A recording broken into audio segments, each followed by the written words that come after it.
Hello viewers, welcome back to YouTube channel Study Abroad মই সুজন। আজিৰ ভিডিওটো 2024 বৰ্ষ মেট্ৰিক পৰীক্ষাৰ কাৰণে অতি গুৰুত্বপূৰ্ণ কিয়নো আজিৰ এই ভিডিওৰ জৰিয়তে আমি ইংৰাজী বিষয়ৰ লেটাৰ ৰাইটিং অৰ্থাৎ ইম্পৰ্টেন্ট কিছুমান লেটাৰ ৰাইটিং আগবঢ়াম যেটোত মেট্ৰিকত অহাৰ সম্ভাৱনা অতি বেছি। সো বলক ভিডিওটো আৰম্ভ কৰো।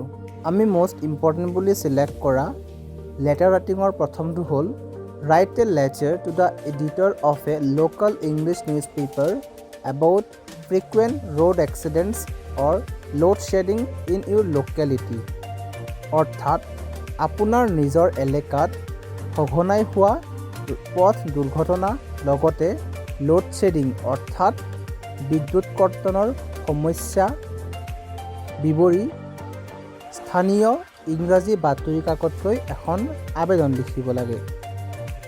আমি মোস্ট ইম্পৰ্টেন্ট বুলি সিলেক্ট কৰা দ্বিতীয় নম্বৰ লেটাৰটো হ'ল এনে ধৰণৰ Write a letter to your friend inviting him or her to join a picnic party. আপোনাৰ বন্ধু বান্ধৱীক এটা পিকনিক পাৰ্টিত অংশগ্ৰহণ কৰিবলৈ আপোনাৰ বন্ধুলৈ এখন চিঠি লিখিব লাগে অৰ্থাৎ লেটাৰ লিখিব লাগে।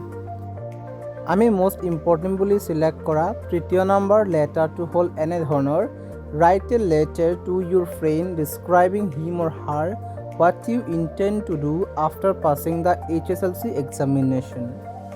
আপুনি হাই স্কুল শিক্ষান্ত পৰীক্ষা পাছ কৰাৰ পাছত আপুনি কি কৰিব অৰ্থাৎ কোনটো বিষয়লৈ আগবাঢ়িব বা শৈক্ষিক জগতত কেনেদৰে আগবাঢ়িব এই গোটেই বিৱৰি আপোনাৰ বন্ধুলৈ এখন চিঠি অৰ্থাৎ লেটাৰ লিখিব লাগে।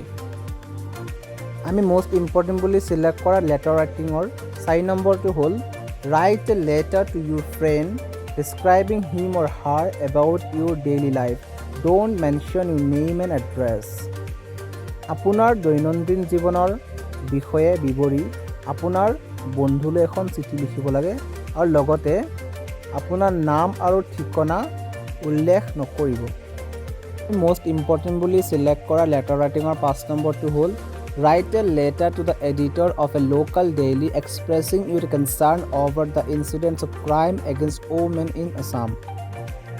অসমত মহিলাৰ বিপক্ষে হোৱা ক্ৰাইমৰ আপোনাৰ চিন্তা প্ৰকাশ কৰি স্থানীয় বাতৰি কাকতলৈ এখন চিঠি লিখিব লাগে।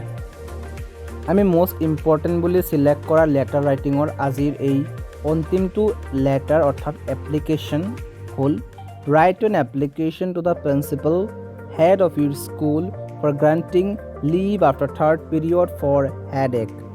আপোনাৰ মূৰ বিষোৱাৰ বাবে তৃতীয় পিৰিয়ডৰ পাছত ছুটি বিচাৰি আপোনাৰ বিদ্যালয়ৰ অধ্যক্ষ বা প্ৰধানলৈ এখন আবেদন লিখিব লাগে।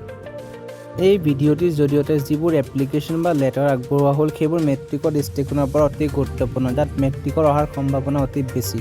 আমাৰ এই ভিডিঅ'টো ভাল লাগে লাইক শ্বেয়াৰ আৰু চেনেলটো ছাবস্ক্ৰাইব কৰিবলৈ নাপাহৰিব। Thank you very much. জয় হিন্দ, জয় অসম।